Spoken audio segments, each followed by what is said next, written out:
Good evening guys. आजच्या क्वेश्चनकडे आपण move on करूयात. सो कालपासून आपण ह्याच्यामध्ये थोडेसे चेंजेस हे केले होते की सिलेबसच्या पॉईंटनुसार क्वेश्चन जे आहेत ते सिरियली घेणार आहे आपण.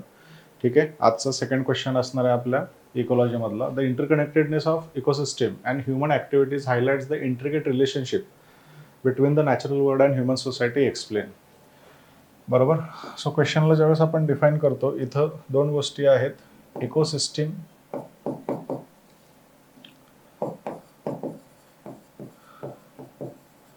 आणि ह्युमन, या दोघांमध्ये काय रिलेशनशिप आहे.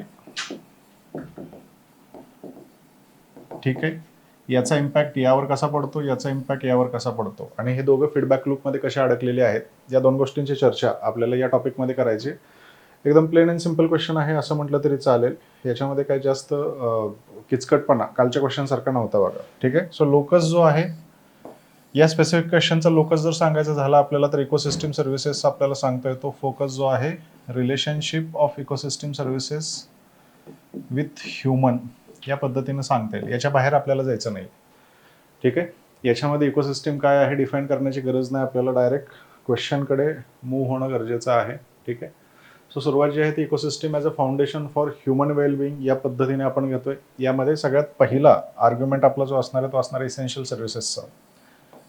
Right. So ecosystem provides a multitude of services that are crucial for human survival as well as wellbeing. This services include examples मी इथं देतोय. एक्सप्लेन करत असताना मला एक्झाम्पल्स देणं गरजेचं असतं. राईट. सो पहिले एक्झाम्पल मी काय देतोय, प्रोव्हिजनिंग ऑफ सर्व्हिसेस. बरोबर. सो इकोसिस्टीमचा आपल्याला बेनिफिट कसा होतो. फॉर एक्झाम्पल, पहिलं एक्झाम्पल प्रोव्हिजनिंग ऑफ सर्व्हिसेस. वेगवेगळ्या सर्व्हिसेस इकोसिस्टम आपल्याला देत असतं. राईट. मग पहिली सर्व्हिस काय देतात ते, clean air, water, food, raw materials like timber, fibres are all derived from the healthy ecosystem. Right. So ecosystem जर व्यवस्थित फंक्शन होत असेल तर आपल्याला सर्व्हिसेस मिळणार आहेत. राईट. कोणकोणत्या सर्व्हिसेस सांगता येतात आपल्याला, हवा मिळते, पाणी मिळते, खायला प्यायला मिळते, आपल्याला लाकूड मिळते. ठीक आहे. या पद्धतीनं सांगता येईल. त्याच्यानंतर दुसरी गोष्ट, इसेन्शियल सर्व्हिसेसमध्ये रेग्युलेटिंग सर्व्हिसेस सुद्धा ते प्रोव्हाइड करतात. Ecosystem रेग्युलेट्स the climate, water purification, flood control and disease control. हे बघा, हे सगळं तुम्हाला माहीत आहे स्पेसिफिकली सांगायचं झालं. पण अडचण ही असते की हे सगळं आपल्याला एका प्रॉपर फॉर्मॅटमध्ये उत्तरांमध्ये लिहायचं असतं. राईट. सो इकॉलॉजीचा पेपर त्यामुळे सुद्धा इंटरेस्टिंग होऊन जातो. गोष्टी माहीत आहेत, लिहिलाय थोडंसं अवघड आपल्याला जाऊ शकतं. ओके. सो इकोसिस्टम दुसरी सर्व्हिस रेग्युलेशनची देते. मग हे क्लायमेटला रेग्युलेट करतात, वॉटरचं प्युरिफिकेशन ते करत असतात. या पद्धतीनं सांगता येईल. तिसरी गोष्ट, कल्चरल सर्व्हिसेस सुद्धा ते प्रोव्हाइड करतात. Ecosystem provides recreational opportunities, inspiration for art, literature, contribution to spiritual practices. बरोबर. ह्युमन बिईंग याच्यामुळं तयार होतं बघा. आपण आणि जनावरांमध्ये वेगळे पण काय असतं. जनावरांकडे आर्ट अँड कल्चर दिसणार आहे का आपल्याला, लिटरेचर दिसणार आहे का, स्पिरिच्युअलिटी दिसणार आहे का, नाही दिसत. ती माणसांमध्ये दिसते. बरोबर. आणि याच्यामुळं वेलबिंग आपलं वाढतं. आणि याची प्रेरणा जी आहे ही प्रेरणा कुठून मिळते आपल्याला, इकोसिस्टममधून मिळणार आहे. बरोबर. सो कल्चरल सर्व्हिसेस आपण याला म्हणू शकतो.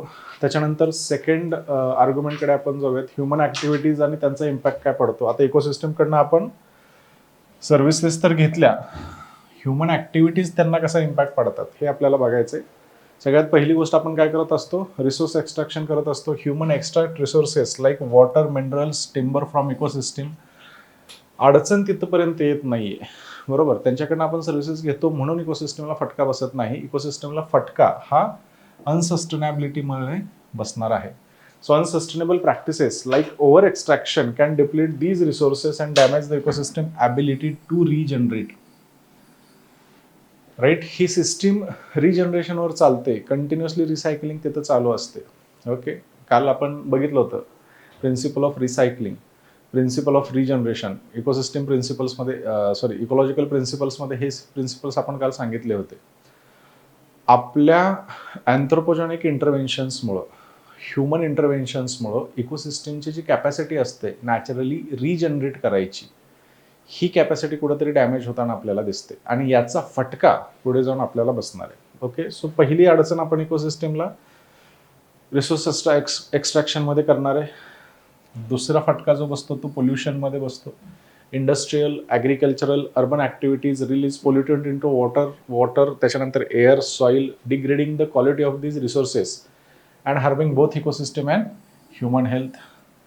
बरोबर. आणि सगळ्यात महत्त्वाची गोष्ट, पॉप्युलेशन प्रेशर वाढत असल्यामुळं आपल्याला नवीन जमीन लागते आणि आपण लँड यूज चेंजेस जे आहेत ते तिथं करून घेतो. डिफॉरेस्टेशन आहे, अर्बनायझेशन आहे, conservation of natural areas to agricultural fragments, habitat disturb the ecological processes and lead to biodiversity loss.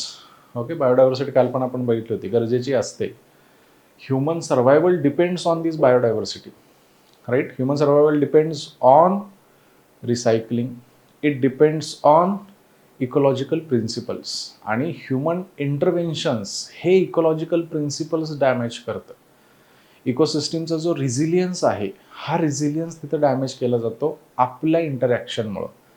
Naturally आपल्या इंटरॅक्शन्स जे आहेत या हार्मफुल नसतात, समजून घ्या. आपलं अडॅप्टेशन त्या पद्धतीनं आहे, पण आपण जे ओव्हर एक्सप्लॉयटेशन प्रत्येक गोष्टीमध्ये करत जातोय, त्यामुळे इकोसिस्टमच्या सर्व्हिसेस ज्या आहेत त्या कमी व्हायला सुरू होतात.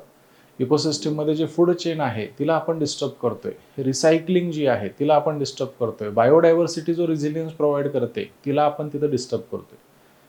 बरोबर. सो या ज्या ॲक्टिव्हिटीज आहेत, इकोसिस्टम आपल्याला गोष्टी देत असते, त्याच्या बदल्यामध्ये आपण इकोसिस्टमकडून खूप मोठ्या प्रमाणामध्ये एक्सप्लॉयटेशन तिथं करत असतो. ओके, हे इंट्रिकेट रिलेशन जे आहे हे आजच्या स्टेजला इकोसिस्टमला खूप मोठ्या प्रमाणामध्ये डॅमेज करते, या पद्धतीने आपल्याला सांगता येईल. मग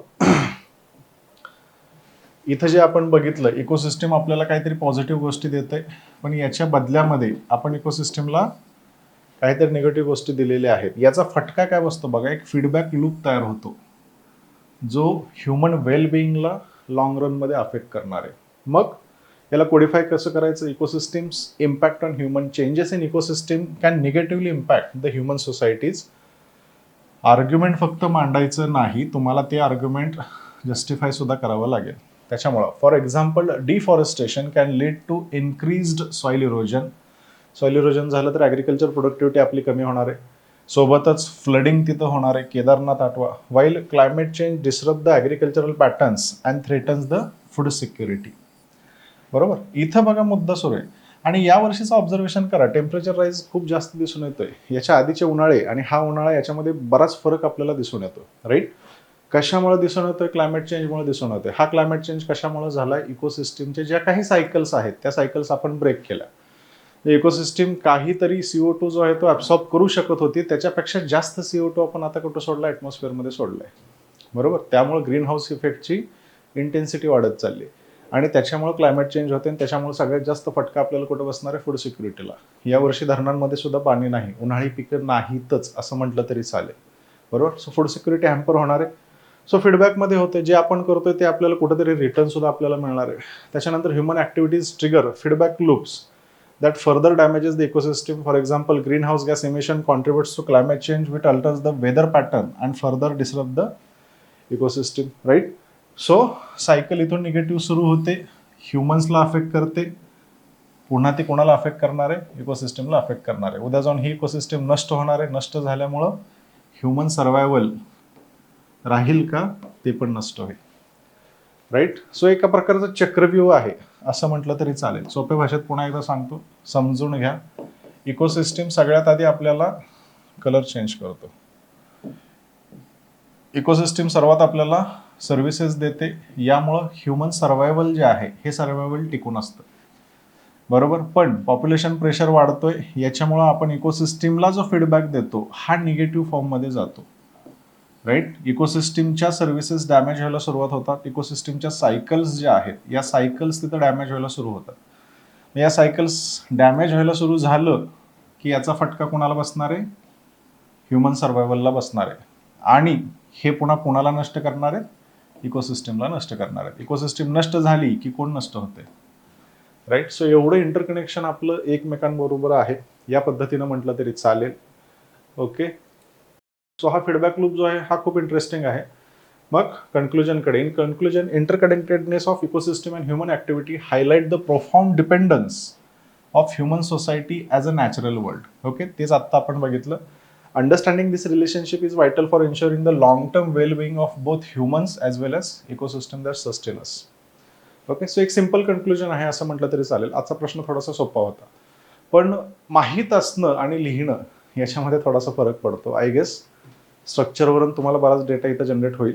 या गुड नोटवर आजचं लेक्चर इथेच कन्क्लूड करतो. धन्यवाद.